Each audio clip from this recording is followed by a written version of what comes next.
추미애 장관, 오세훈 후보 같은 경우에는 지금 10년 동안 사실 야인 생활을 했거든요. 비교가 될 수 없는 그런 상황이죠. 네. 상징적인 고민정 후보를 꺾고 당선이 된다고 한다면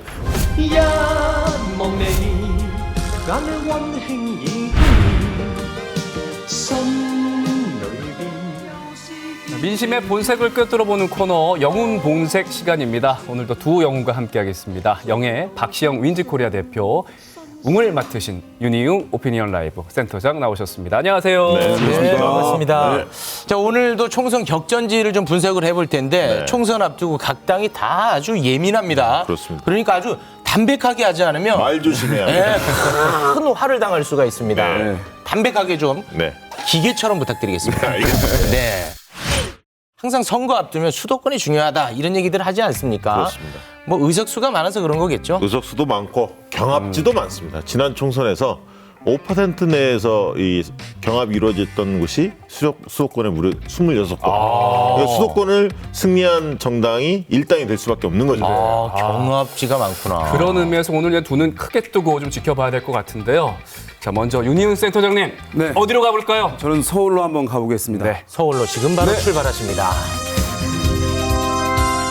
여기가 서울인데. 네.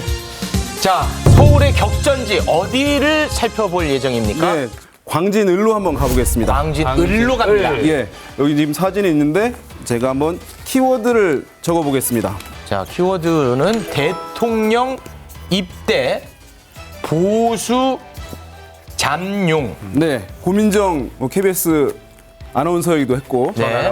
청와대 대변인을 했었죠. 예.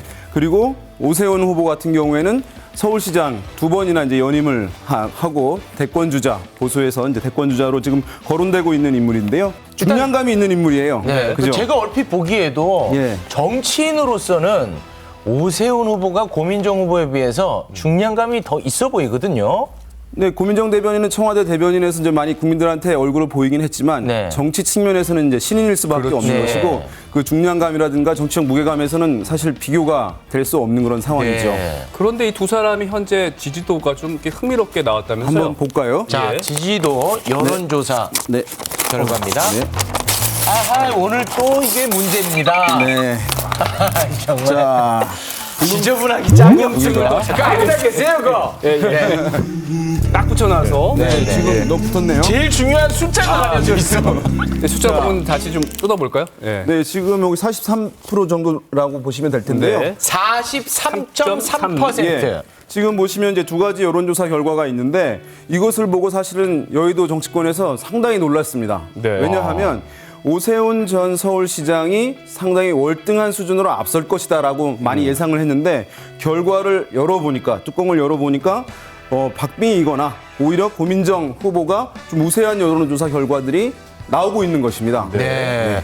그 두 여론조사의 결과가 예. 차이가 차이가 좀 큽니다. 있죠. 그래요. 이거 둘 중에 뭘 믿어야 될지 모르겠어요. 뭐 사실 보면은 이제 넓게 봐서 통계 이제 오차 범위를 고려하면은 뭐 그렇게 많이 다른 것도 아니라고 할 수 있는데요. 네. 일단 그럼에도 불구하고 고민정 후보 같은 경우는 한 40% 초반대 비슷하게 나오고 있는 것입니다. 뭐냐면 안정적인 당세가 있다는 것을 보여주는 것이라고 할 수 있겠고 지금 오세훈 후보 같은 경우는 좀 차이가 있잖아요. 두 가지 조사에. 네. 인물 경쟁력에서는 상당히 어쨌든 우위를 보이는데 또 아직 이제 미래통합당에 대한 보수 야당에 대한 어떤 이제 비토나 부정적 정서가 완전히 회복된 것은 아니기 때문에 그 이유로 약간 이제 변동이 있는 것으로 볼 수가 있을 것 같습니다. 네, 4월 15일까지는 그래도 어느 정도 시간이 남아 있는데 예. 그 전까지 결과에 영향을 끼칠 변수는 어떤 게 있을까요? 일단 이제 이 지역 같은 경우에 제가 여기 하나만 더 써보면 네, 추미애 장관. 네, 네. 현재 그 지역구 의원이죠. 여기서 그렇죠. 5선을 했던. 예, 네. 여기서 5선을 했습니다. 여기 광진구 같은 경우에는 서울의 이제 자치구들 중에서 가장 막내예요. 1995년에 분구가 됐거든요. 성동구에서. 근데 그때 이후로 많은 총선이 있었을 거 아닙니까? 네. 6번의 총선이 있었는데 모두 다 민주당 계열의 후보들이 당선이 됐어요. 근데 추미애 후보가 한 번 자리를 비웠을 때 빼고는 5번을 이겼다는 것은 이 지역이 매우 탄탄한 민주당 텃밭이라고 하는 것이거든요. 그런데 이제 오세훈 후보 같은 경우에 본인의 이제 인물 경쟁력을 남은 기간 얼마나 이제 부각시키느냐. 네. 네. 이것이 뭐 관건이 될 것으로 보입니다. 알겠습니다. 알겠습니다. 근데 어쨌든 이제 오세훈 전 시장 같은 경우는 이제 보수 잠룡이라고 말씀하셨듯이 이렇게 대권 주자급 아니겠습니까? 이제 신인을 만나서 만약에 이 선거에서 패배를 한다면 조금 정치적으로 타격을 입을 수도 있을 것 같은데요. 당연히 그럴 수밖에 없죠. 지금 10년 동안 사실 야인 생활을 했거든요. 그래서 지금 정치권에 다시 한번 이제 등판하려고 하고 있는 상황인데 여기서 만약에 성공하지 못하게 된다면 뭐 대권에 대한 꿈도 이제 버릴 수밖에 없는 내려놔 볼 수밖에 없는 것이기 때문에 반대로 지금 여기서 당선이 된다면 또 교두보가 될 수도 있겠네요. 그럼요. 지금 이제 보수 진영에서는 참신한 인물들, 유력한 인물들 사실 부재한 상황이기 때문에 여기서 상징적인 고민정 후보를 꺾고 당선이 된다고 한다면 뭐 일약 어쨌든 대권 유력 주자로 부상할 가능성은 있다고 할 수 있겠습니다.